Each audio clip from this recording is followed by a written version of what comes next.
Good morning, Sam. Good evening, Mallory. I just drank a big sip of coffee when you started. And I'm holding a pig. Welcome back to Nobody Leaves, a podcast where nobody's allowed to get out no matter what we say, no matter what we do.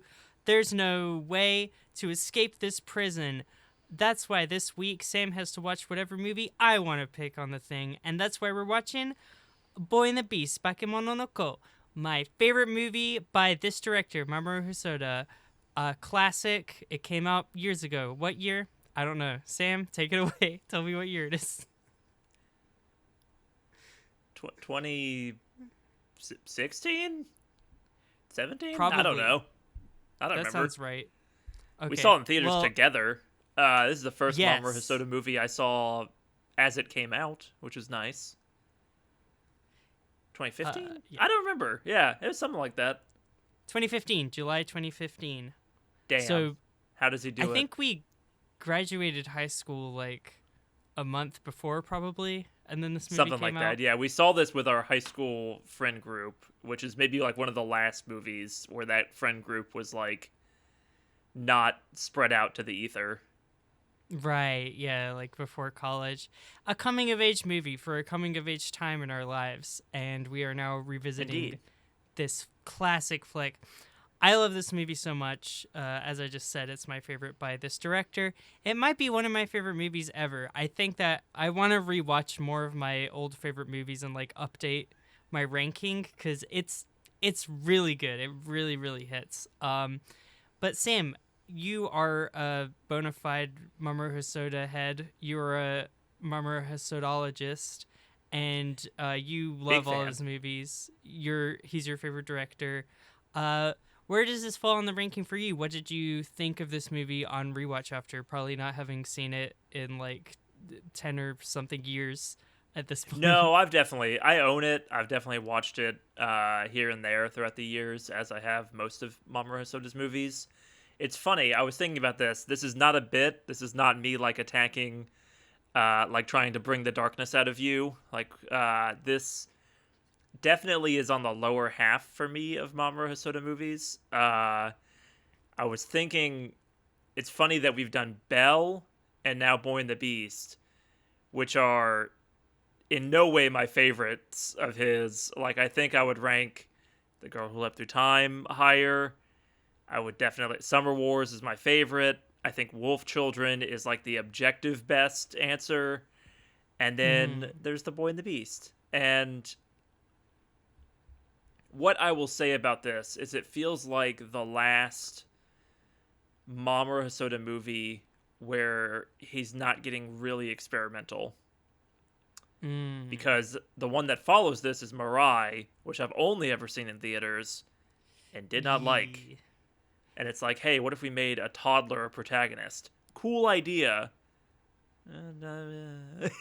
Did not like that movie. Have not revisited it.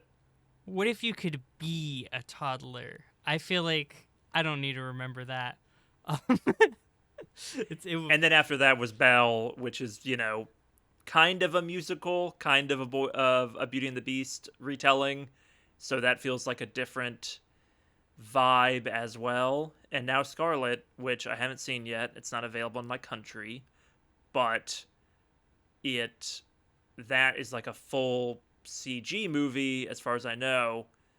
So yeah, this is like the last one in that initial run of like what I think of when I think of a Mamoru Hosoda movie, which is like really, really, really well animated 2D animation with some limited 3D, which again, don't have any problem with 3D animation as long as it's good, and I think it looks really good in this movie. Yeah, I love the animation style. I love his directing. I was happy. I was pleasantly surprised by your pick. You're doing the work for me.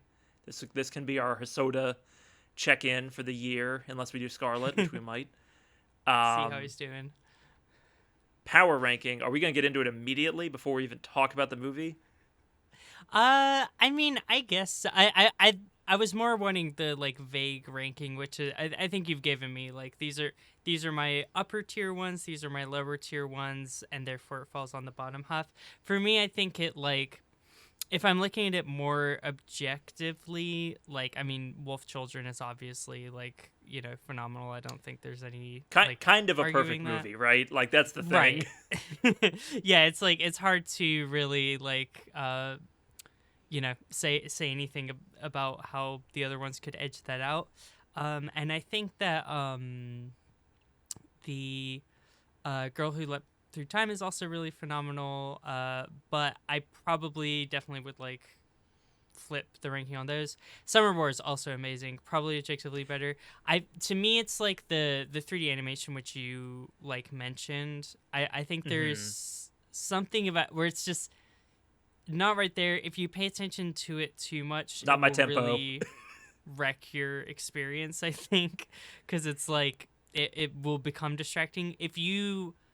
I noticed, like, on this watch, is like if you really are just like looking at the characters and where the camera wants you to pay attention to, like it really flies under the radar. I think, like, when I first was watching it, like the first few times, I was really, kind of this incorporation of like 3D animation into 2D was kind of like I don't know if it was like the first time it was happening, but it was like a new wave of it. But like the kind of technology and like cell shading and everything seemed to be advancing around that. Like I'm thinking like Psychopaths 2012 was one of the like first where all the like those cars, the 3D, guns are 3D and the cars are 3D. Yeah, it's commonly used. Yeah, for technology, like for like cars is the most common one.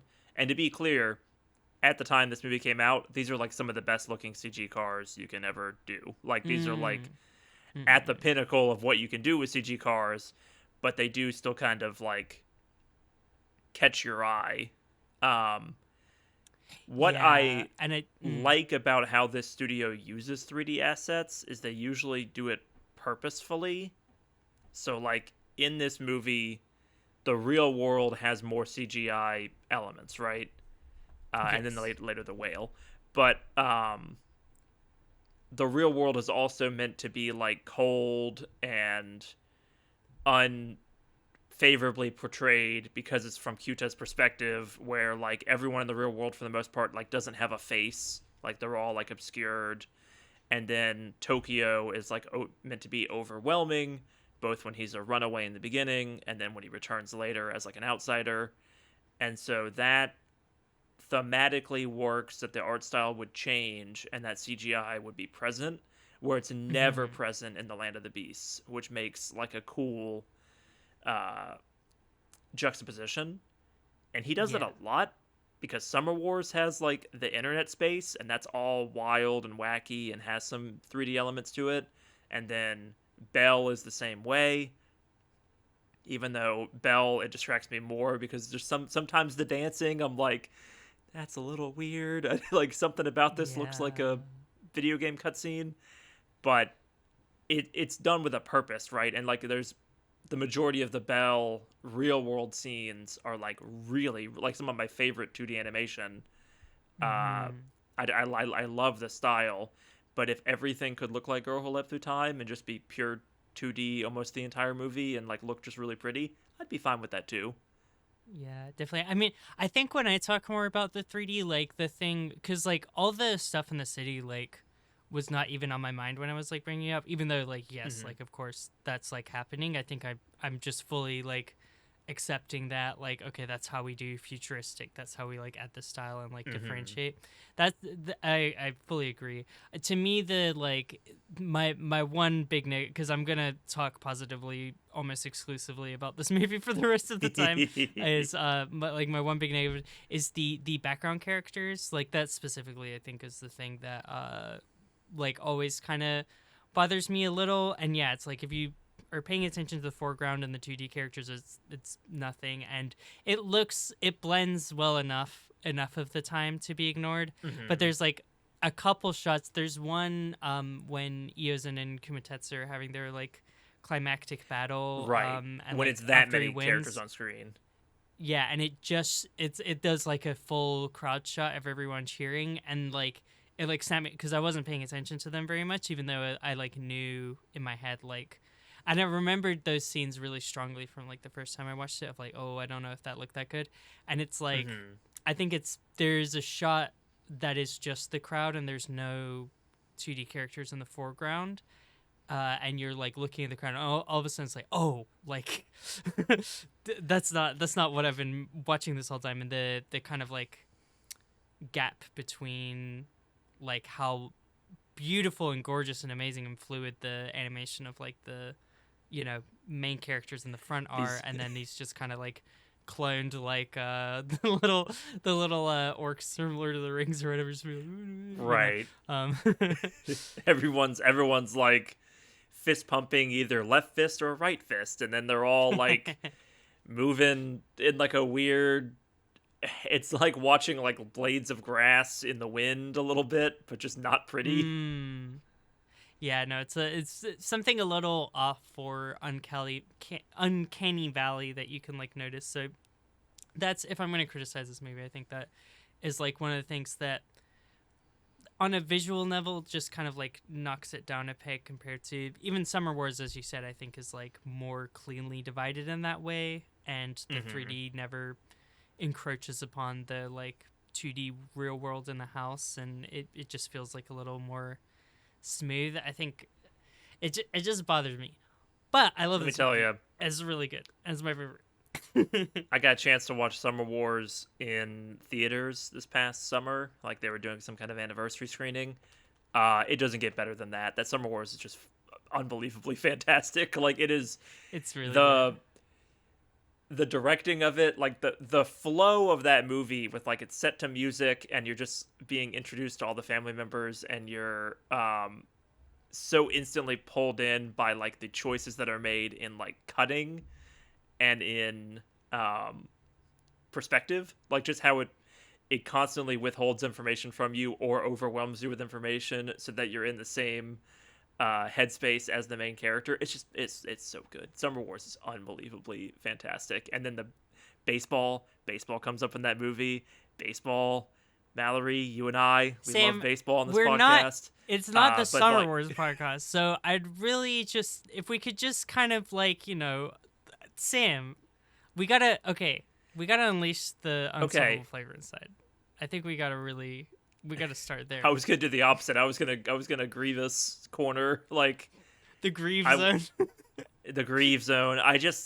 Something about the Boy and the Beast script I've never had much to latch onto, but we'll get into it. Let's gush about what really works about this movie first, because it's fun. Yes, okay, so let me gush about the script, which I love. It's really good. I think that it's really well set up. I think that, here's the thing, there are some pieces at the end that get very heavy-handed, and I think that like most people on a first watch of this movie, like that's gonna be the thing that kind of sticks in your mind, with the whale scene, and like the bad guy picks up the Moby Dick book and goes, "Oh, a whale, huh?" And then it's like a Metal Gear moment, like whales. Yeah, it's a little like whales are the loneliest creature. I'm the loneliest creature. Like okay, okay, here we go. And then Kaide's like, "You think you're the loneliest creature?" I read books, and I'm made fun of for it in high school. Like, okay, Kaide, yeah. thank you for adding to your business. This isn't about you. This is like a duel between two people who were raised by beastmen, but like we appreciate your input, but Yeah, I think it's interesting. I think like where stuff starts to get a little bit fuzzy around this movie is around the Kaide arc. I think it starts really strong with like her becoming his like new kind of like mentor or teacher, and like it parallels and swans really well of like, because he still at that point is still constantly looking for like mentors and teachers and to like grow in his own way, and his arc is clean because it truly isn't until that like final fight scene that he gets the sword inside of his heart and he doesn't like need to like look to someone else all the time for like a master. how he's gonna live his life, and and all that kind of thing. Like he's constantly chasing it. Um, I think it gets a little fuzzy. I think if I'm looking for a straight up scene where I'm like, I don't know about this, is like when they're on the train and she just kind of like bursts out and says the moral of the theme or whatever. And it's like, Yeah. because then Kumatetsu does it for him again moments later. And there's not like, there are differences between what they say, but they're, to me, they're not big enough. Like they're kind of in Kumatetsu are kind of filling very similar roles in his life, I guess. And so what works I don't know about that arc, right? Like this movie's almost 2 hours exactly, and I would definitely say the back hour not nearly as entertaining as the first hour. But it's just puberty, right? Like he's 9-year-old boy, he's got this found family, they're having fun together, he's really bonding with his father figure in this monkey man, and then he's rebelling. I don't want to be a swordsman anymore. I want to go to school, and that is heartbreaking because everything's going right in the Beastman world, and they're drifting apart, and becoming even worse communicators with each other, Kumatetsu and Kyuta, because he's a 17-year-old kid now. Like now he's in his rebellious phase, and it's just a funny inverse of that, because normally you would be like, I don't want to read Moby Dick, I want to go be a swordsman, and this movie just is like, what if it was the opposite? And that is fun. Imagine wanting to read Moby Dick. I know, but also Kumatetsu and Kyuta have like 2.5 scenes together in the back half of this movie, until the big sacrifice, and so, or at least the big duel, and so that lessens it a little bit to where it is like, oh, we're spending a lot of time beating up bullies in the human world when we could be seeing the cool monkey man again. And it's like, I understand that it's trying to do like this arc and this bring them together, pull them apart, bring them together in the end, and then you tip your waiter, have a good time, like the movie's over. It mostly works really well. It's hard to get out of the shadow of Kumatetsu because he's so entertaining. And so when he's not in the movie as much, it's a bummer. You're like, damn it. You're just like, when's the next Kumatetsu scene? Come on. He's such a ball of charisma. He's so, like, everything from his movements, all of his lines, his voice acting. If we're really in the gush zone and I'm really like letting the flavors fly, I think that his voice acting is so phenomenally done. His like responses are so quick and snappy. The way he's like, you're too slow, he's like, what's up? Like it's so sharp, it's so punchy, it's so like just I don't know, like it's magnetic because it's so pure and direct from like the heart. Like there's no like there's absolutely no filter, there's no pretense. Like he is 100% saying what he thinks and believes, like at any given time. And I don't know, it's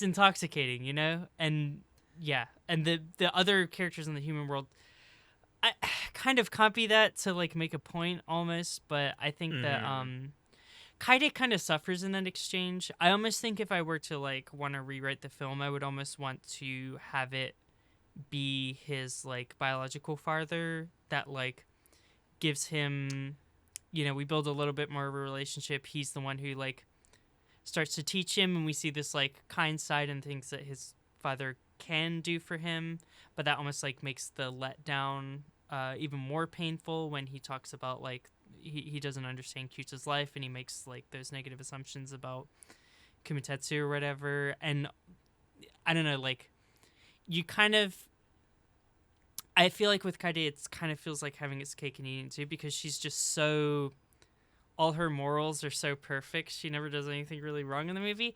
Right. And you get one little scene of her sneaking out and her parents being like disconnected. and you almost have to give more to that character to give her some depth, like give her her own arc beyond like, I decided to be courageous because I decided not to run away when you were being murdered, or being attempted murdered. But Mm. I think all the scenes with the dad, with his human father, really work, like in a They limited do. capacity.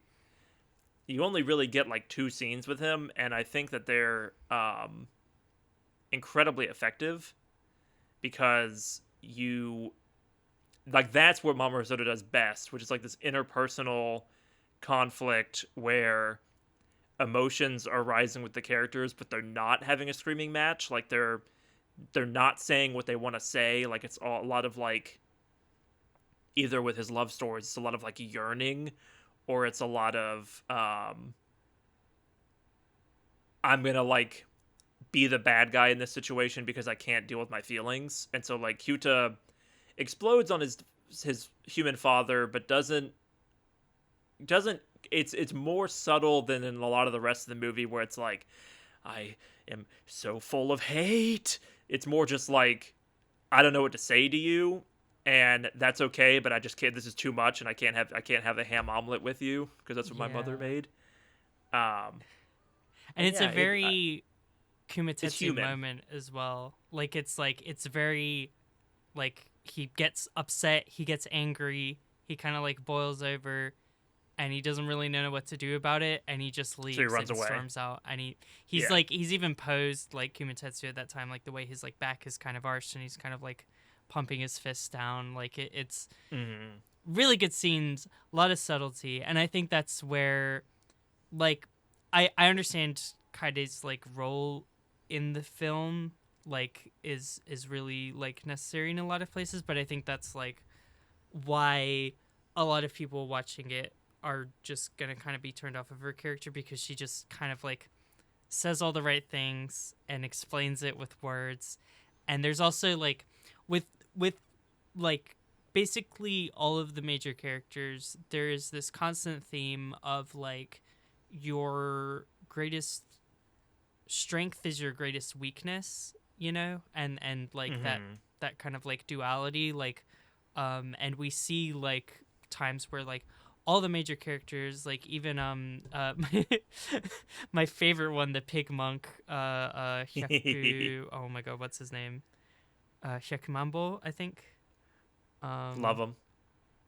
Shakushubo. He is absolutely amazing. And like yeah, he's the voice of reason and he's great and everything and he does everything right, but like even he has his moments of like bursting out. And like you see like the flips and versus like the monkey whose name is Tatara is like just useless and the worst the entire time, but then he can have like emotional breakthroughs. And it's like I think for Kaede, we just don't see enough of that. Like it's just kind of like She's very those flat. scenes are I mean, it's a very flat character, which is yeah tough in yeah a movie of full of eccentrics. Like she has to be like this is what a normal life could be, and that's just not a very fun role. And so then bringing yeah her into the finale, it's like we're spending a lot of time with this character where I really want to hear Kumatetsu talk as a sword. I want more of that. Um, it is fun when yeah. she's just in the beast world at the end. It's like, oh, I just can't. I was invited, silly, and I'm like, you could be here. That's cool. That's weird. No, it's good. I like that. I think it's yeah. I think there's a scene that I don't like that much where Kyuta. It's not the worst, but it's where he like angrily like bangs a fence and like is like towering over her, and she's Yes, like, the "Stop shadows doing coming that," out, and he and then becomes he's like, like "Okay." a raging teenager. Right, and it's like I think that like we there is we just needed some conflict in that relationship or The something to just I don't Here's know. the problem with that scene. Yeah. He is becoming angry because of like the darkness in humanity's soul thing, but he Hmm. doesn't. His anger has nothing to do with her, and it's also Yeah. it feels like it's the movie going like, well, now he has to be angry so that we can continue this plot point of the other kid becoming a monster later on. and it doesn't feel real because it has nothing to do with her. So her being the one that like brings him back, it doesn't feel like that emotionally resonant, as opposed to like if it feels like that scene should have been with the dad, with the human father. Yeah, I mean, he already kind of has it. I think it's just this kind of like character trait he has, where he is constantly like running away from his teachers, running away from like people that he's emotionally intimate with, and like not really being able to open up and like be vulnerable in a certain way. And it like it does make sense. It's like the buck stops with her basically because she's the one to like, you know, she's his path into a normal life, and so if he's rejecting that, he's yeah. Because in that moment, he's feeling guilty over his treatment of Kumatetsu and his inability to connect with his human father. And, like, it is... The reason she's there is to be, like, the example of, like, how... Like, he needs a reason to want to go back to the human world, right? And so, like, it does mostly work where, in that moment, he's rejecting her because of his own insecurities about becoming... Like, he's caught between two worlds, right? It's a classic... Yeah. conundrum of, do I become a swordsman in the beast world, or do I become a person with a middle school education in the real world? Like, we've all been there, right? You know, I had to reject my Beastman master, and now I type in Excel all day. Dude, my Beastman master was so pissed. I know. Mine was a turtle. What was yours? mine was a slowpoke. I don't even know what animal that is. Excellent. A sloth? What is a slowpoke? I have no idea. I guess it is a sloth. Is a tail? I don't know.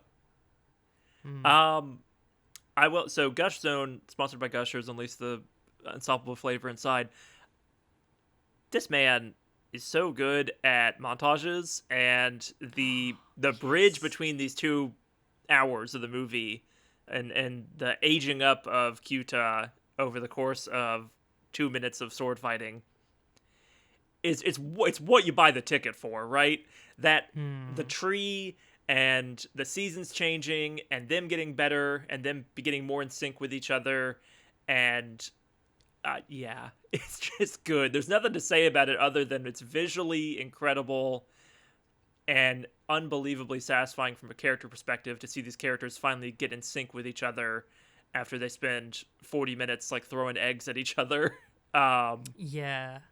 I love it so much. And so representative, like, you know, they're fighting so much and they just cannot make this relationship work. And then as soon as it clicks, it flies by like 10 years in a blink of an eye.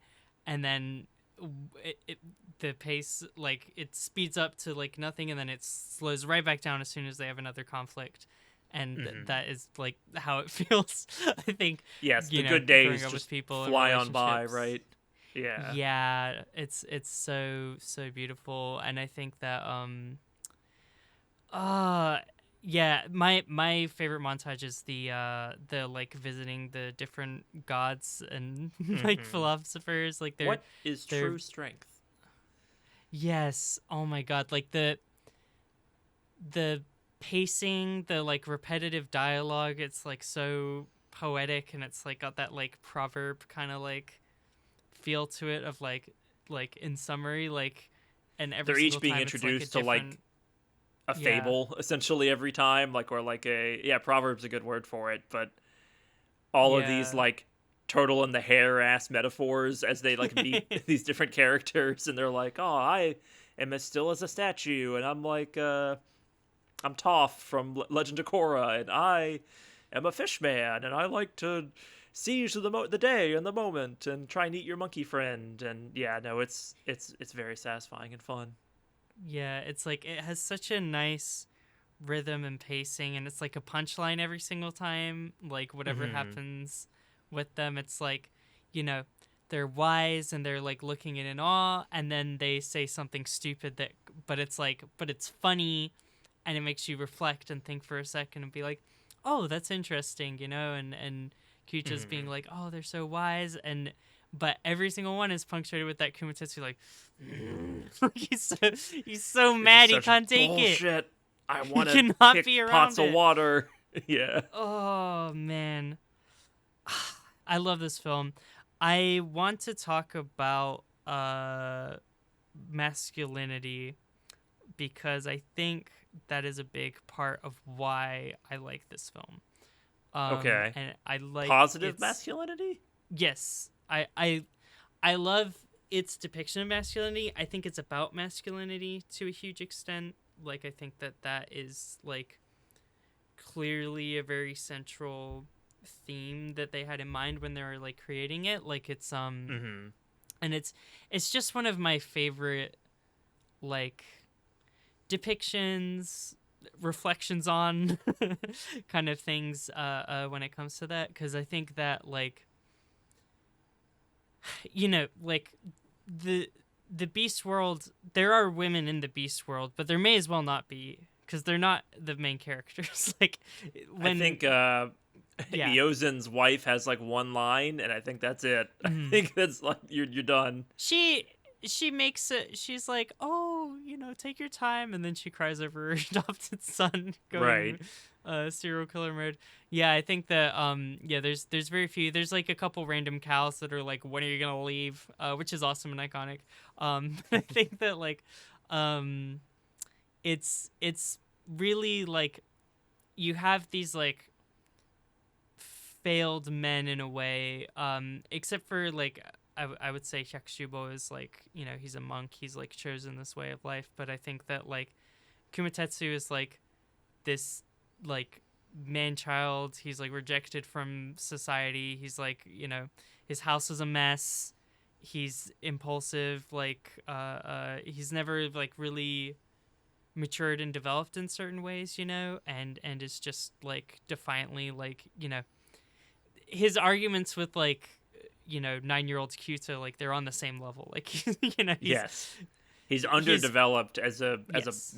person, and then he's got Mhm. this monkey man who's even more like he's like the bad influence friend.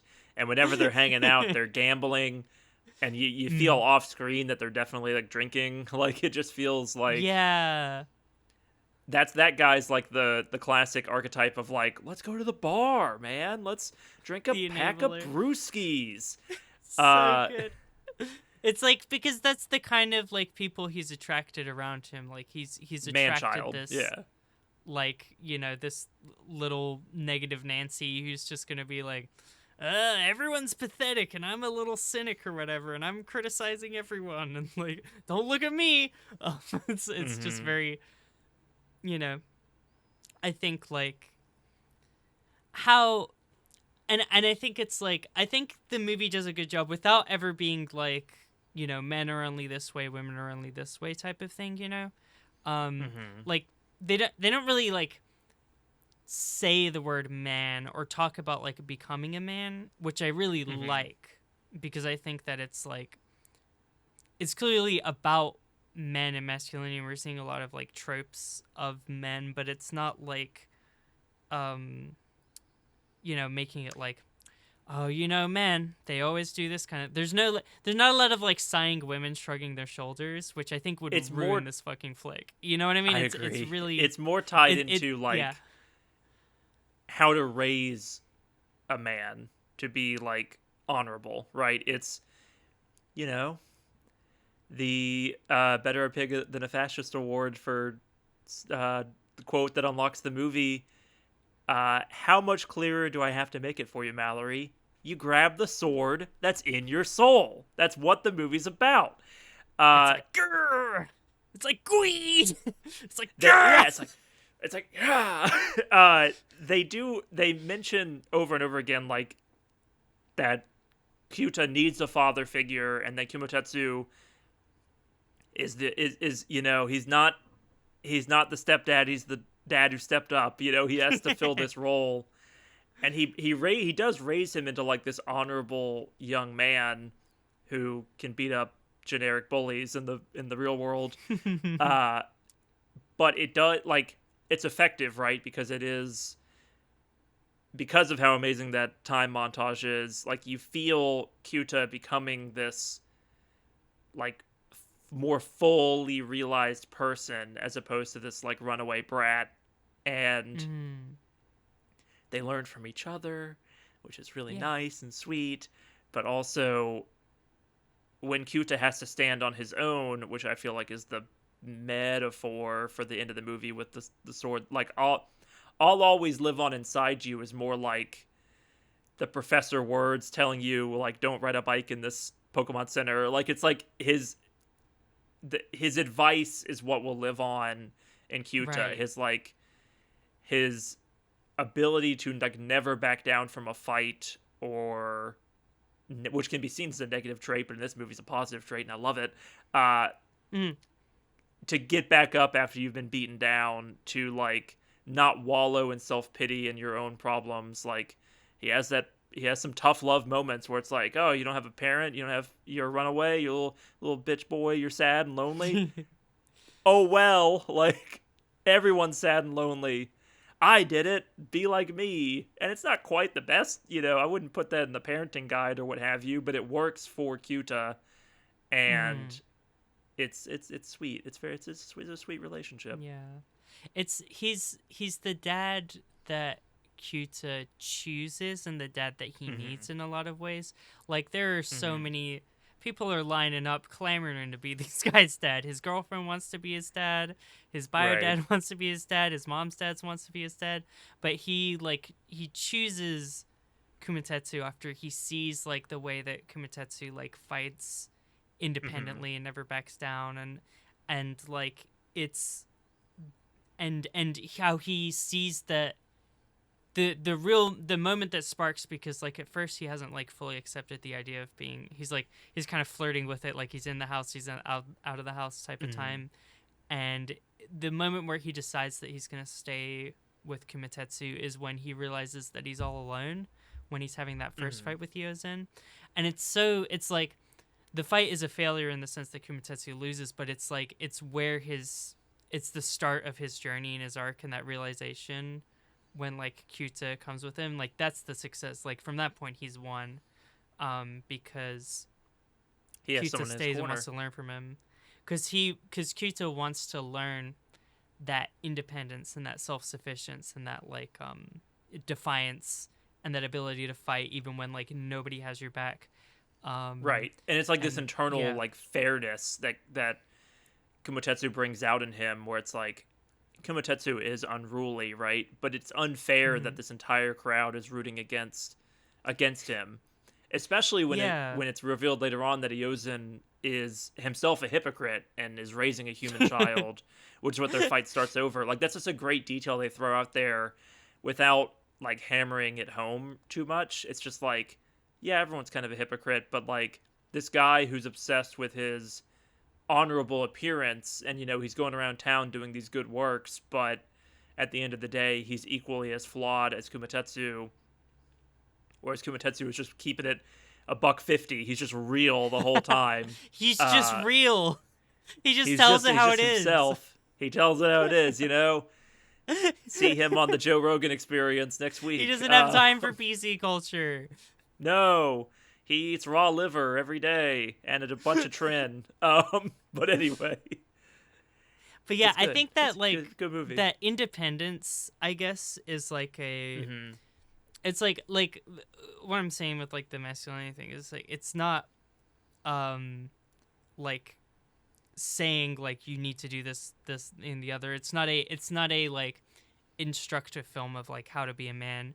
It's like Hmm. a here are these masculine values kind of, and I think like that independent self sufficiency thing, and the like not being like an emotional burden on others or something like that is like what it's really dealing with, and like the how to do that bad and how to do that good. And it requires a little bit of vulnerability from uh both Kumatetsu and Kyuta to realize like what it is that they need to like form that relationship and that connection. And it's Hmm. like at the end of the day it's paradoxical. It's all yin yang. It's like they cannot be fully alone. They need that like connection with each other in order to like uh fight on and survive or whatever.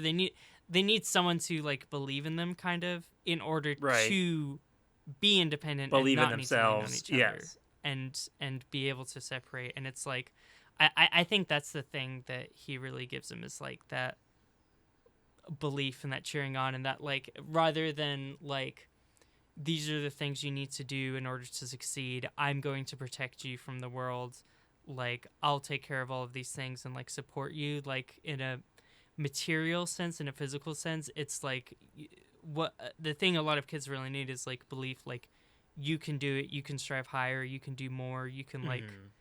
climb and like all these different things, like It's like that. I'm and not gonna yeah. coddle you. Like I'm gonna tell it as it is or whatever. I'm going to hit you with a sword. And Right. but it's the positive version of that where it doesn't feel like abuse or toxic or any of those things. It feels like what Hmm. a runaway impulsive like brat needs, and it's great, and it's beautiful. Yeah. There's multiple moments in Mhm. this movie where it chooses to not be a worse or more predictable movie. I like that Kyuta's father, human father, is not evil. Like Of course. I like that he does recognize Kyuta, even though it takes him a second. That to me was maybe my favorite scene of the movie when I first saw it. Like I remember it jumped out to me a lot, and I'll talk about why in a second. Hmm. But I like that, like character choice wise, Kyuta isn't given an easy out of like, oh, my father is racist to beastmen, or my father is like still uninterested in my actual life. Like he's in the few scenes you get with him, he's shown to be meeting Kyuta where he's at, acknowledging his own failures, and wanting to make a connection with him at his own pace. Like these are all hard things to like be upset with the guy for, and so it makes Kyuta's like being pulled between two different worlds more effective. I also just Hmm. love the scene where he first is reintroduced to his father, because it's the classic Mamoru Hosoda shot of like, even though this is an animated movie, we're doing it like a steady cam pan. Yes, we're gonna come over here, and all you're gonna be thinking about is what's on off screen, and then we're gonna go to what's off screen, and it's gonna be a little different than what you expect. Like you see the dad, and he is like reaching out to Kyuta. He recognizes him. You're seeing that dawning realization, and then when it gets back to Kyuta, Kyuta has become he's depicted without a face, which is how they've been depicting like the distant like adults and like the societal people who have failed Kyuta, right? Like every time he's in the Hmm. human world, it's just a bunch of people who are like indifferent to a runaway, or like the police or his extended family, who are always like half faced, shadowed.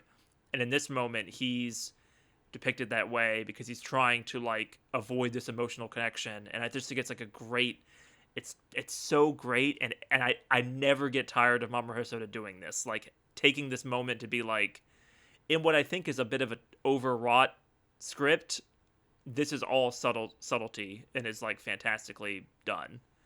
Kyuta's not going, my dad's trying to connect with me, but I hate my dad and I hate humanity. In this moment, it's almost done wordlessly, and I think it's great. No, Uh, it's really beautiful. And I think anytime it's like the movie is on that level of maturity, emotional maturity, that like anytime a character, like sometimes you'll watch a kind of less smart show, I feel like, mhm. and you might watch it and like the plot just kind of like glides along and you think, wait, wasn't that a little bit more nuanced than it was? Like this is like, no, Right. you realize like when the movie is signaling to you like this is a more complex and emotionally sticky situation, this isn't something that can be written off, you are like, oh, okay, like I trust this movie to be like, okay, 100%. this isn't just gonna get ignored and like brushed over and that kind of thing. And it's set up from so many, like, the first half of this movie, which is also so phenomenal. There's a lot of that subtlety, I think, that Right. we talk about that you enjoy, I that I know do. is a deal Well, we breaker talked for you about in some. I Yeah. mean, we basically like threw Bell like through the mud on our episode about that, and I still think Belle has Mm, some greatness to it as well. In my right. Mamoru Hosoda power ranking, it's like Summer Wars, that one scene from Belle, and then like every other, then all the really great movies, and then the rest of Belle. But I always feel at home when when that these kind of panning scenes start, and I just know it's gonna be like an excellent moment, and they always come like 2/3 of the way through the movie. And in Belle, it's used for comedy. In Belle, it's the confession scene with the kayak boy, and it's like Yeah, I it's was thinking about fantastic. that. Like it's like a subversion on the his like what I would argue is like his most famous like shot style. The Wolf Children Mm, one's incredible. The Wolf Children one is how he does what in this movie is like the fight scene montage of like the kids getting older, and that one it's going through the different years of elementary school, and it's yeah, showing how just like the relationship between Ami and Yuki is like evolving, and how one of them is failing to connect in the human world and one of them is becoming like is blossoming, and it's like, oh, it's excellent. And then in Summer Wars it's the morning scene, and it's just also like heart wrenching and amazing. Yeah, it's just amazing. There is a reason why Mamoru Hosoda is like, if not my favorite director, like easily my favorite anime director. Just it's good. no, it's absolutely beautiful. I my absolute favorite. I think I'm a big sucker for when you can just really lock into like a physical space in especially in like an anime, and Hmm. it starts to feel like a toy box, and you can really imagine like all like three dimensions, 360 degrees of this thing as the characters just move around and play in it, like, Are you talking about them if I chasing each other through the house? yeah, like exact the fact that you know that without me saying it, like, it goes to show is like Absolutely. it's such a amazing. So many times we're seeing the same like kind of three quarters view of like the it's got the yard, it's got like the wall, it's got the roof, and it's got like the house. There's a little And hole the in the stone window. steps. Yeah. Yeah, and all of these like wacky scenes, like rather than like zoom in on like Kumatetsu's arm stretching out, or his nose gets smashed and it goes boing, or is it, they're all just like running around, and it really cements in like a really subtle way, I think, the It makes it a like, home. you know, it makes it a, so it does a lot. It does a lot. I think one of the things, like, going back to this masculinity note that I'm going to keep harping on for the entire thing, is the like they don't need to have like a female character being like, "Ah, tusk or whatever. They don't need to have like someone. They kind of do in the form of like Hyakushubo, the pig, being just a bit like, Kumatetsu, don't do that. Like, doesn't lift a finger. It's just like, Kumatetsu, that's the wrong thing to do. While they're like bouncing around and like screaming at each other and not listening to him. But like they're it shows like the destructiveness of like their anger and their nature, and how they're being so careless, and like every time they like run through, you're like, there's no room between the table and the wall for them to like run back through this like dinner scene and back out the other side of the house. And every time But they it run also through the it means house, they're you becoming hear, familiar with each other, right? Like, yeah, you hear the plates clink and stuff. Yeah, they're familiar with the house, and it's also like, you're every time you're just like, because you're just like, oh god, they're gonna smash all the plates, they're gonna ruin the meal, they're like mid mhm, like eating, because like only they finished, because they have to race to the end of every meal and the other two people are still eating. mhm. um but like you don't get to see any of it because it's off screen the entire time. They're just bouncing around, they're having like little private conversations, they're hiding from each other in different scenes. I don't know, it's so good, and it's nice, and I like it. It makes me happy. It I makes the house a agree. home. I Yeah, think no, I love it. it's an underrated aspect of all of his movies is that and I think it like the only one I can think of where I don't have this is Belle. But like a central familiar location that it changes and evolves throughout the movie, right? Like in Wolf Children, it's the Mm, rundown house that gets like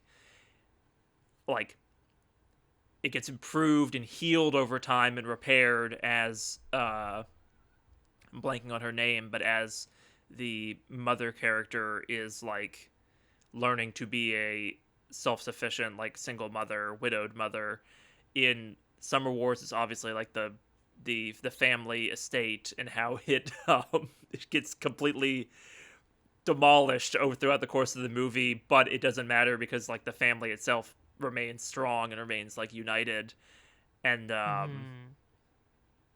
it's very satisfying. Like it requires an amount of attention that like a generic anime home does not, and a generic anime classroom does not. Like it just feels more lived in, it feels more realized, and it makes me happy. And it means I will always go see his movies. And I'm not thrilled that the new one looks like it's in like a weird CGI field afterlife thing for the entire movie. I hope that it is more than just that, because so far all the trailers are just like big CGI dragon, big CGI army, and I get a little nervous, but we'll see. Yeah, no, it's they'll never make a movie this good again, Sam. It's the best one ever. I love this. I understand. I love this so much. Let's can we talk about my favorite guy, Mr. Hyakushubo? God, this dude is so good. Yeah, Pigman. He is just amazing. I love him so much. He's perfect. Can I explain that at all to you? It's tough. You can try. Because how do you explain perfection? I think just having, you know, I think he's a character that's, you know, coming from someone who is, was assigned male and certainly is not very masculine. Like when I'm watching a movie that is like, you know, fathers and sons, and this is like man central or whatever, like it's, you know, you kind of like when I'm watching your fights clubs and you're like and your Wolves of Wall Streets. Yeah, sure. Yeah, exactly. It's like, okay, how are they going to treat like these kinds of characters or whatever? And there's maybe a little bit of tension in the shoulders or whatever. And when we hit him, it's just a release, because you're just like, oh, like there's nothing wrong with anything that he does in his lifestyle. He's fully respected, whatever. He has his role, and he's filling this kind of like very like motherly kind of feminine role in the story, where he's just like, he's just a nag, and he's just like, I've been referring privately to myself to Monkey Man and Pig Man as like Kyuta's two gay uncles. And I love them in the role they fill of like, yeah, they really gossip with him, they like worry over him. They don't really do anything to fix or help the situation, but they have a lot of opinions about it. Yes. But that's what I love. Absolutely iconic and incredible to watch throughout the movie as they be like the peanut gallery. Yeah, no, like he's the whole time he's just kind of like rolling his eyes and he's being like tuss Kumatetsu, but he never lifts a finger to stop anything or do anything. But he does have a huge role. Like he's so central to like Kyuta, and like talking to him, Kyuta like listens to him, and he'll like say things all the time that like give Kyuta pause and like redirect his kind of character arc. There's kind of a thing where like there's a couple of really good scenes, and they're kind of close together in that first half of the movie. And like, again, I feel like when I'm gushing about all the stuff I love about this movie, a lot of it's still in the first half. But I think they like there's a scene where they have a fight, Kyuta and Kumatetsu, and I'm just gonna go back to Monkey and Pig. Monkey and Pig see it. Monkey goes to talk to Kyuta and say, you know, I think you should give up and go home. You should give up. You're making my friend too responsible, and I want to have fun with my friend. Yeah. Is the subtext. He's having too many emotions, and it makes me uncomfortable. And then, like, he goes to...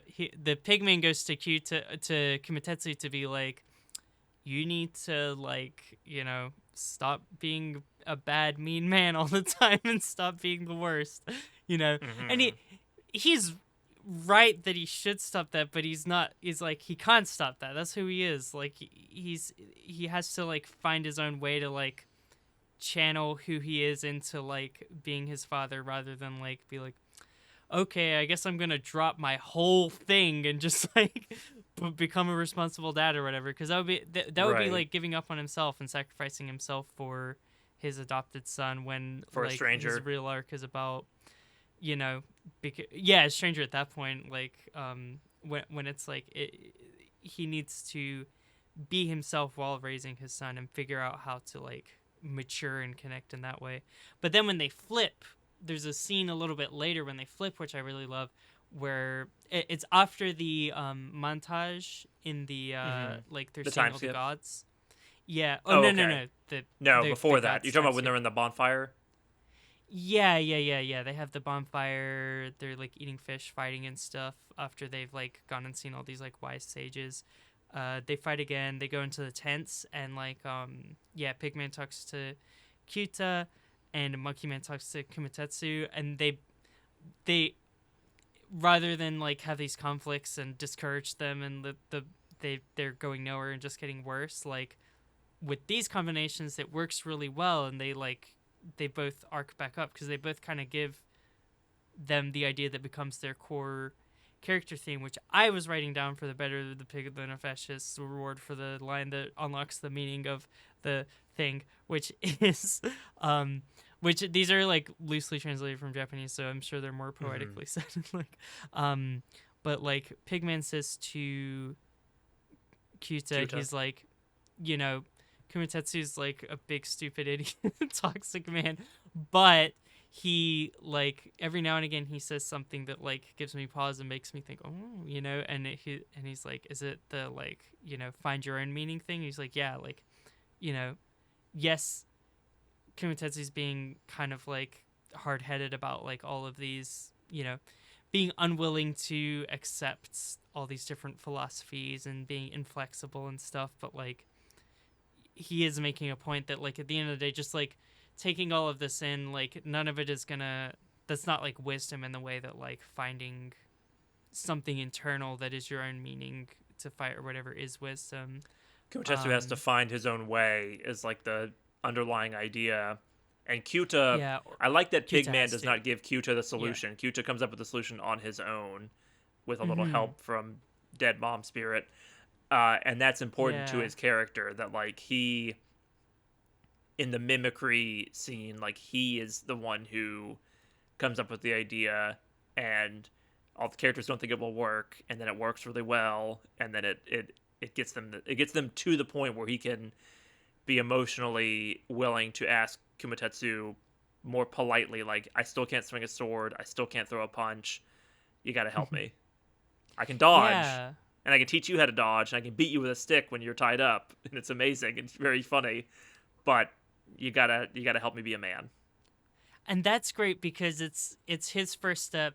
It's great. It's this is why this movie's so good, because That's he's why it's the like, fourth best Mamoru Hosoda movie. this was the fourth best movie I've ever seen in my life. It's right because Pigman tells Kyuta, find your own meaning, which is something that Kumatetsu told him, which it becomes kind of paradoxical because it's like he's being told to find his own meaning, so then is his own meaning, and then the thing that he does, the thing that is like breaking the mold, is he copies Kumatetsu. That is his innovation, is copying. So it's like hmm it is a new idea because it's about like, you know, and it's like explained, and he sees like as he's training him or whatever, it's about awareness, it's about like seeing the other person and like accommodating them, which Kumatetsu has lived a life where he's never had to accommodate anyone else, and he's just kind of like plowed through his own way, so he's like hmm really bad at that. But it's like he's, but yeah, it's like that paradox thing where his innovation is copying other people, but then by finally having an innovation of his own, because he's so ashamed and he can't be vulnerable with Kumatetsu and like let him hmm and like fail and like let him train him, he gets so embarrassed that like they have that big blow up and like storm out on each other. But it's like he needed that self-confidence to be vulnerable enough to like, I don't know, it's all, it just loops on each other. It's just so, Well, it it's also structured so well. it ties back to Kumatetsu's original duel, where Kyuta gives Kumatetsu attention. Kyuta, by mimicking him, is inherently saying that Kumatetsu has strength, has value, and Kyuta being the only person to do that, it's the reason he's the only apprentice that succeeds, is because he's acknowledging Kumatetsu's strengths. So, it in a way, it's the same action as being the only person in the crowd to cheer him on, is by him being the only person to go, like, this is someone worth following, this is someone worth learning from, even though no one else thinks that's the case and thinks he's going to be a terrible master. I will mimic a terrible master, and in doing so, become the greatest apprentice. Right? Like it's cool. It's very fun. Yeah, and it ends. It's like the thing he gave Kumatetsu was being the only one cheering him on in a crowd, and Right. the thing Kumatetsu gave him was like teaching him how to be independent and go his own way and not have to like rely on others. And But still, in the but end hold of, within yeah, him I'm the sorry. lessons he's learned. Right? Like Yeah. it to stand on his own, but to stand on the shoulders of his masters, and to stand on like to stand on his own experience and his own training. Like it is effective, Yeah. mostly.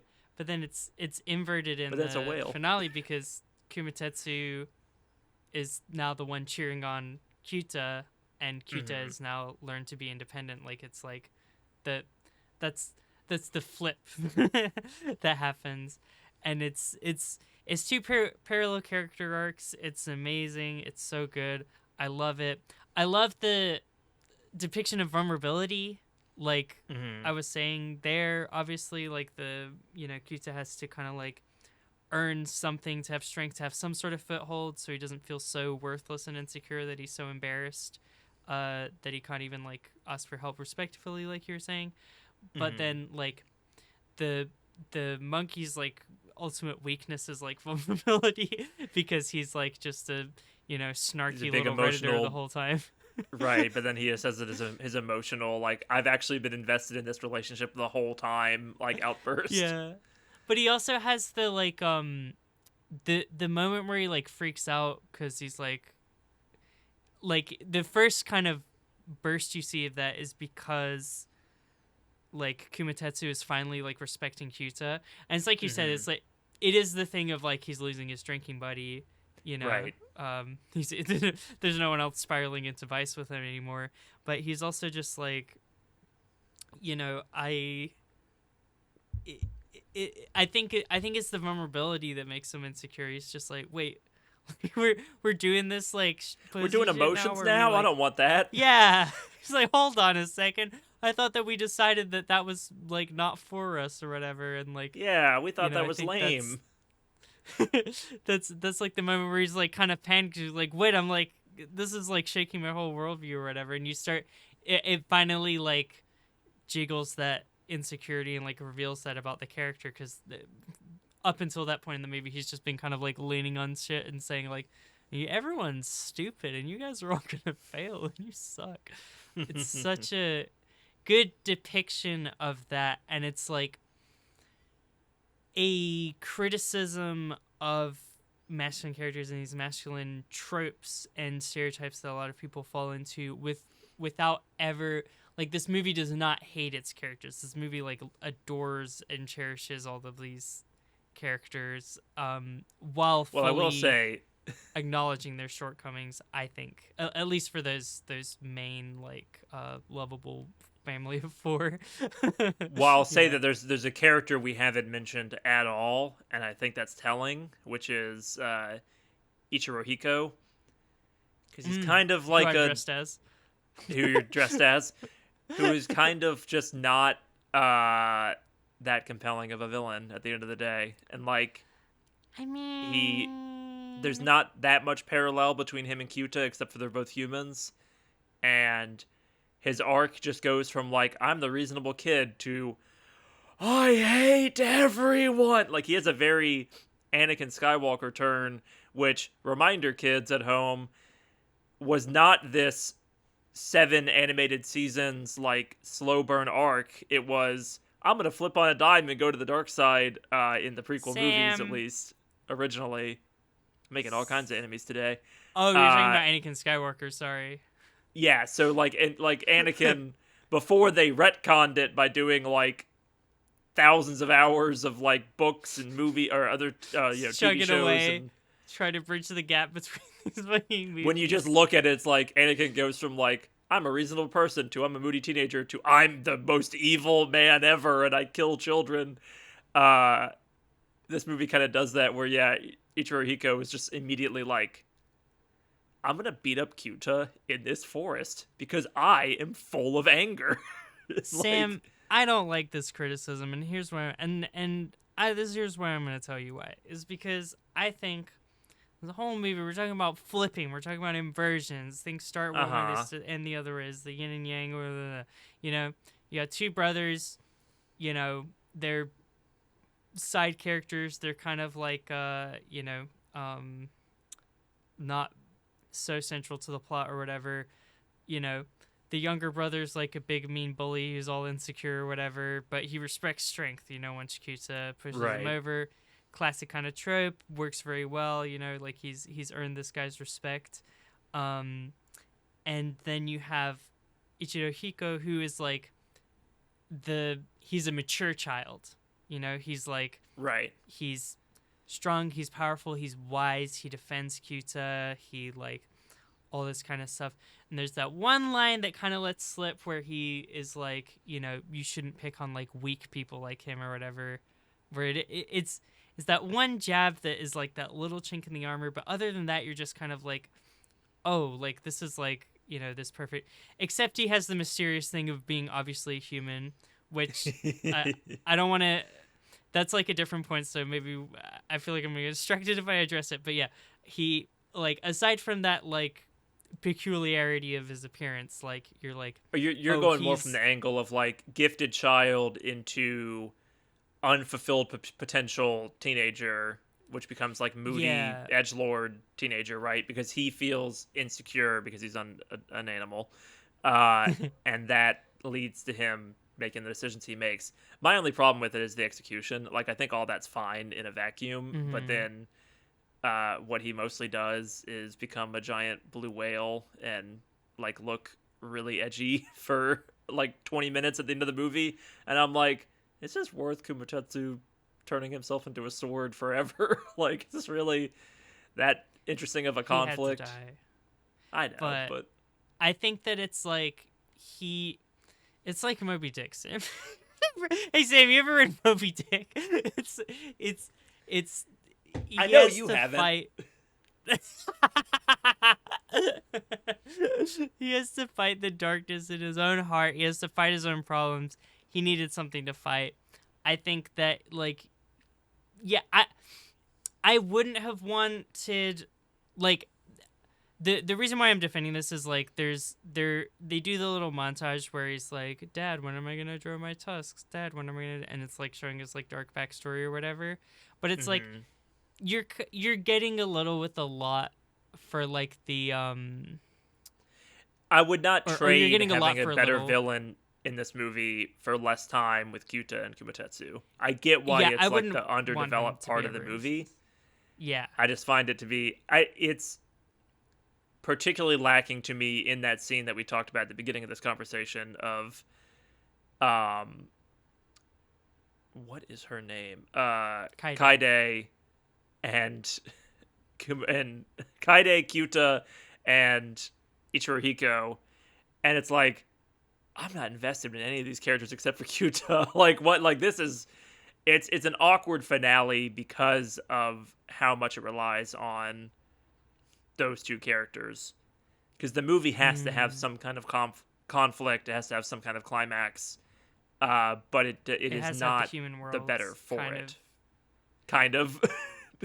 Like it kind of it wants to do that because the point it's making is like Kyuta has to grow up and like go out into his own world and face his own challenges that are unrelated to Kumatetsu and like fight his own, like the and avoid becoming like a self-pitying like dark side Anakin Skywalker shadow child with a weird gaping hole in his heart. Two Yeah. scenes of Kyuta seeing his shadow and being scared by it just does not feel like enough to set up that theme, because Kyuta is Yeah. incredibly reasonable unless the script requires him not to be. You know what I mean? That's my problem with it.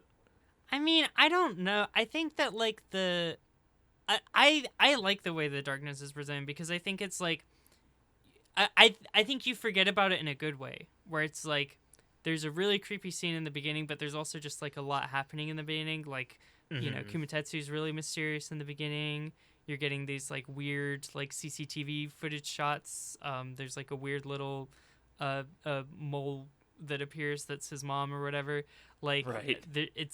it's like there's a lot kind of going on, and within that, this like weird shadow version of himself like appears in a mirror, and it's like gives you a whole movie's worth of stuff happens, and then all of a sudden it's like, oh shit, it's back. And you're kind of Right. like and you remember, oh, they mentioned the darkness. Like, I think it's kind of Chekhov's at the level I like it. evil Yeah, soul. Chekhov's darkness. Yeah. Chekhov's Jungian shadow.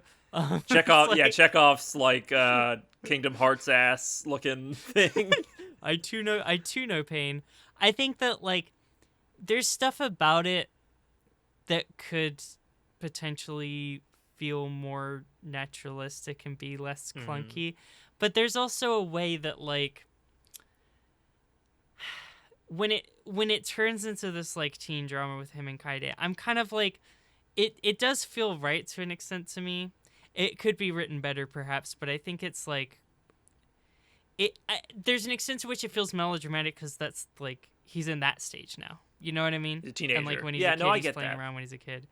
And I think that like the dark version of Kyuta tries to destroy him or whatever.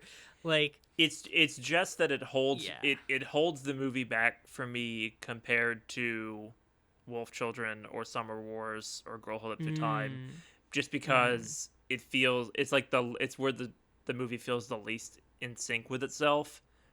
Whereas like Summer Wars, like we can talk about like that final conflict and how it ties into the whole rest of the movie and the ideas of like humanity versus technology and like coming together, community versus isolation and all that. Yeah. Anyway, that's for a different podcast where Sam will be really happy because we're talking about Summer Wars, which rules. It has its own problems, but I don't want to dwell too much on this. Boy and the Beast, really good. I just found that part to be slightly less good. That's fair. I'm not gonna. Now, here's the thing: is now I saw some fan art and I was flashed back to a time of Kyuta and Ichirohiku shipping. Now, would that have fixed it? If it was No. if it was no, it wouldn't have. But don't they look If beautiful it was more together? explicitly like an LGBTQ theme as opposed to just like Not because it's an LGBTQ theme, just because like what if make him a girl if you have to, Japan. I'm just like what if that was the romantic interest or whatever. And to be fair, like there's never outright romance stated, which kind of like I kind of forgot. I thought that there was like a kiss scene at the end, but there really isn't between him and Kaide. There isn't. I mean, Kaide is like the most manic pixie dream girl I've ever seen in an anime, where it's like, hey, stranger who looks homeless and probably smells bad, like, I find you really interesting. I was picking up your vibe from over in the other part of the library, and I'm really connecting with you, you know?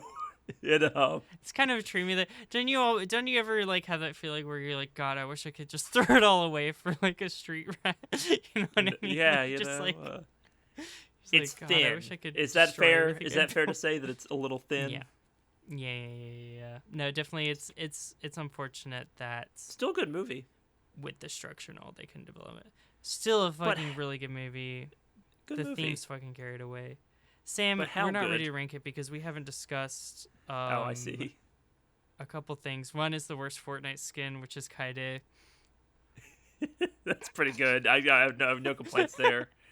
Kumatetsu would be a good Fortnite skin. He's got the cool sword on his back that's always sheathed. Sick as hell. My pick was the one reincarnated god that is a statue. She's just got like a long nose and she's cute. covered in moss. I'm like, See, I would that's play my her Fortnite skin. I think Kaide being like a kind of bland manic pixie dream girl, you'd be like, okay, I guess. But like, dude, if I was like a little stone old lady just shooting people in Fortnite, that would be awesome. I remember when this movie came out, the complaint was that like every Mamoru Hosoda female character looks the same. Like she looks like a younger version of the mom from Wolf Children. She doesn't look that dissimilar to the main girl in Summer Wars. And it's like, yeah, it's kind of true, but who cares? Yeah, she's beautiful. Yeah. Would pirates help? No, I don't see any need for pirates in this movie. Yeah, this one's tough because Kumatetsu is about as pirate as you can fucking get. You got to say it's samurai. You know, it's closer to like martial artists or samurai. It really does not need any pirates. I will say that's kind of crazy. The first movie where pirates would make it worse, probably, or just kind of be a distraction. That's kind of weird. The closest you get like vagabonds, because you get those 3 wolves who try to eat Kyuta in the beginning, and I love that they come back later and are like they're always making like they were born in the wrong era. They would love DraftKings because they're sitting there making bets on Kyuta's duels with the other children, and then later they're making like bets schoolyard on fights. Yeah, they were my diva of the evenings because I just love them. They're amazing. They're really, and iconic. really funny. It's also like a perfect like 1, 2, 3 joke of like first time they're betting on like Kumatetsu and Iozan and they all bet on Iozan and they're like, it's not a bet. Second time they all bet on oh my god, Kyuta. Jirohiko. I don't think they bet on Kyuta in that fight yet, because that's like the maybe first not. Well, no, because when they're betting on the kids fighting, it's already where Kyuta's like mid training, like it's part of the montage. Okay. So he's like defeating every opponent basically. But yeah, they all like they all bet on the same one again, and then when it gets to the final battle, it's like one bets on Kumatetsu, one bets on Iozan, one says I don't know. It's just such a good like 1, 2, 3, and also like it carries the tension of like Iozan's obviously gonna win to like, oh wow, they're neck and neck. Look at this character arc that Kumatetsu's gone through. Beautiful stuff. Love them. And I don't think they'd be improved by being pirates, Yeah, that's I didn't think we were ever gonna have a point where pirates wouldn't make a movie better. If I'm being 100% honest, I was like 100% of movies, if you had pirates, would be good. I can honestly wait till 20 minutes from now when I pitch you like Schindler's List, and it's like, would pirates be appropriate in Schindler's List? Dude, I want Pirates and Moneyball so fucking bad. You kidding me? There's the team, the pirates. This movie's awesome. Good movie. Are we done with categories? Did we hit everything? Yeah, we hit all of them. So except for how many brownie points are you gonna give this? How many magical mineral points are you gonna grunt to this great movie? Mallory, you skipped one that you mentioned to me before we even started recording. When did you cry in this movie? Oh, yeah, The Cry About It award. Huge moments that I actually I fucking ugly cried at. And what's crazy is like I remember this scene. Mm-hmm. I'm getting emotional even like starting to bring it up. It's like this is gonna influence my ranking. I remembered it so strongly. It's like one of the reasons why I always want to pick up the movie again. And I think something about it, like how the movie is, it's like I never see it coming. It always gets me by surprise, and I think that is like a testament to writing and pacing and stuff. That is really well done. It is when they're having that. Oh man, ugh. Let me just. What's the scene? Mallory's I could drinking just feel the water tears emerge to fight the tears of the Boy and the Beast. She's the only person I've ever met to cry over the Boy and the Beast. My dad taught me to drink water if I feel like I'm gonna cry. So that's my dad's thing that his fucking remember the don't use your bike indoors. Professor Oak tool tip that he gave me. It's the scene where Kumatetsu is in like the infirmary or whatever, and like Kyuta is gonna run away to fight his demon self in the material world, and it's like they're raining on the steps, and it's like I think that's why you kind of like mentioned a couple times, and I'm kind of like yeah, and like skip over it because I'm like, oh, it gets me so much. I was like, Monkey Man cries or whatever, but like right before that, it's the Pigman yelling, just like You're gonna leave him at the hospital. You're gonna leave him alone. yeah, it's just like because he's keeps us cool the whole movie. He's like tusk tusk tusk, do the right thing, and he's like calm and he's mature and he's like above it all and he's like emotionally whatever. And then suddenly, it's like, I can't be chill about this. Like you're making a mistake. It's the tough love he's scene. like you fucking hate. Like he's like, how long do you think I'm gonna go easy on you? Like like putting his foot down all of a sudden and like yelling, and it's like, there's that. I think there's something that like strength inside the weakness type thing where his like this whole like caring nature that he has, like beneath it all is this like love for this like found family and like desire for this community, and like it he shows it in those like daily ways of like pouring tea and like doing the laundry and stuff like that. But yeah, then it just like bursts out in that moment because it's just like, oh, it's like you're just gonna like walk out and like tear this family apart, and he's like wrong. Like it is a weakness because he's not seeing what Cute is going through and like not seeing the bigger picture and stuff like that, and like letting him mature. And there's also like you get a feeling of like he's so like emotionally mature normally, and he's used to being like looking down on all of these like little silly idiot men like running around, running into walls. But this is the like, moment where he's too invested that he can't help. He can't put it into words in a reasonable manner like he has been doing the whole movie because he's so caught up in the events of the plot at that moment. Yeah, and he's not used to being in that position, so it just like it bursts out suddenly, and it's like, and then like after like a little bit of a pause, then he kind of like clicks back into like, oh, like I'm out of sorts, so I'm not getting it. So something about it is just like I feel it. I relate to it a lot. I think I think it's I really it hits. Man, I want to talk without crying. It's so hard. I'm picturing you trying to like give a life lesson to one of your students and being like going to do it and having it all prepared and then just bursting into tears in front of like a 10-year-old without an explanation. Oh my God. That's kind of what I'm picturing now. I am useless at that kind of stuff. Yeah, no, absolutely. I think it's like I think that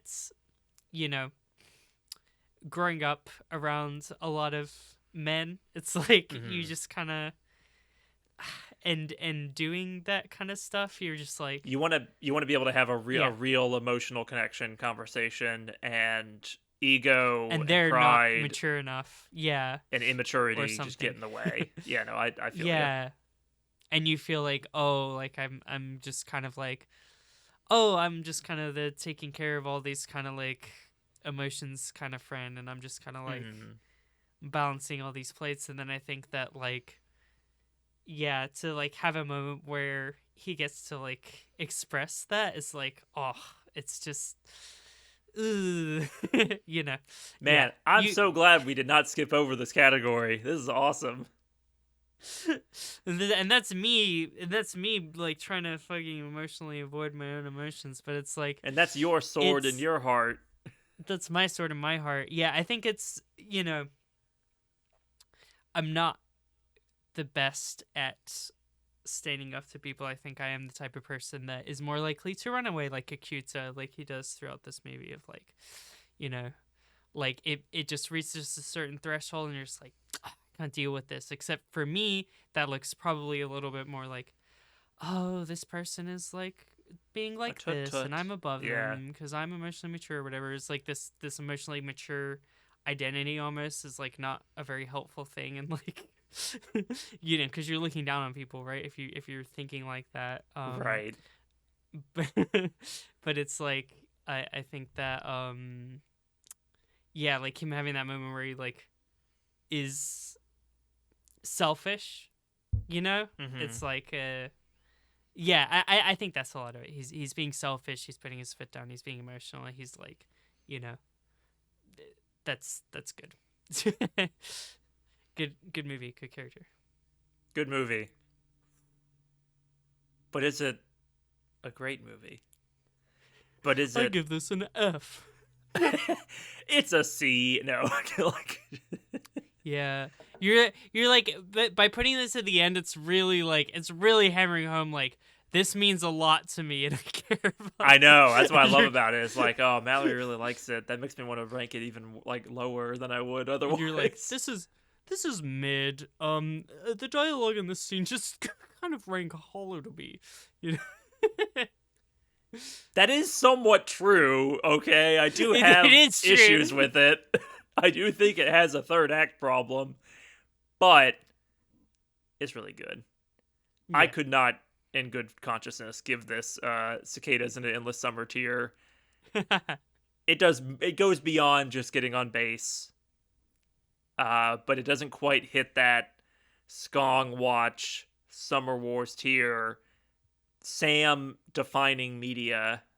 It is not quite there. It is acrobatic silky. It is A tier. It's good, great movie. Mallory's jumping. What are you trying to make a letter? What are you doing? I'm I trying to don't make know an what this acrobatic is. silky face. Oh, okay. I'm gonna do that Uh, every time, and I'm gonna remember to.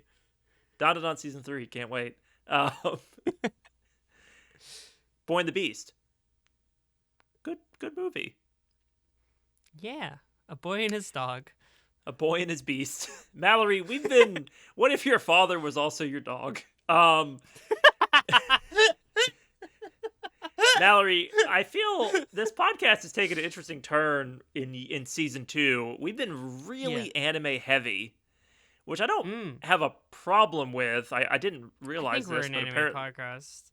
I think we're becoming an anime podcast.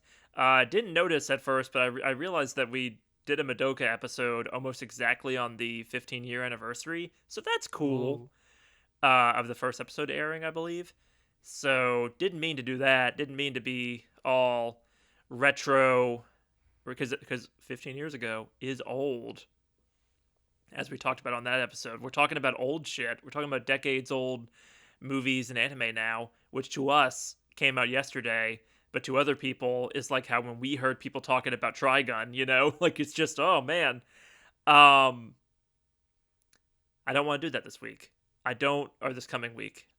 I don't want to become all overly nostalgic. I don't want to become overly anime focused. Mm. But in thinking about the Madoka episode, because really all I want to do is watch Rebellion, but I'm going to hold off on that. I'll pitch that to you in a few weeks. Mm. Let's look at a known fan of Madoka's work and his more recent work. We're gonna explore Guillermo del Toro, Okay. who has a new movie out that you can watch and I can watch because it's on Netflix, which means I didn't see it in Ooh. theaters, which I'm salty about. Let's look at Frankenstein. Nice. Yeah, it's Halloween in January. Let's take a look at a tale as old as time and see how it's redone for the modern television screen. Unfortunately, not the modern movie theater screen. Sam, I gotta break this to you. I watched a Have you video already seen essay it about Frankenstein. I didn't watch the without movie, watching the movie? but I'm sure I'll love it. And I'm sure I won't remember any plot details. I Have mean, you it's not read Frankenstein? I mean, I know the gist of it, but no, I have not. It's a good book. Oh, I really? read it in college. It's an excellent story. That's cool. Well, Hot take: Frankenstein, good book, better than Moby Dick. I'm ready to get my parts stitched back together with a needle and thread and be electrocuted into my life. Very good. Just Mallory. like Frankenstein's catchphrase. That's Frankenstein. You know, Frankenstein is the doctor, not the creature. Brr, brr, brr, brr, brr. Oh my Mallory, God. have a good Dude, evening. This has been a fun, have a fun good day, podcast. Sam. You just done? You can finish your thought. What's up? If anyone ever says that to me, you get these hands. Says what? If anyone ever is like, did you actually know that actually Frankenstein's monster is the monster of the Frankenstein, and the Frankenstein's name is actually Frankenstein, his dad's name is Frankenstein, he's a dad doctor, they can fucking go home. That's what I think about them. Well, I'm gonna go home. I mean, No one unironically. I know. Which people We're do, done. which is crazy. Let's Have get a out good- of this. Let's get out of this. Have a good evening, Mallory. Have Go a find good the day, sword in your Sam. heart. Oink, oink.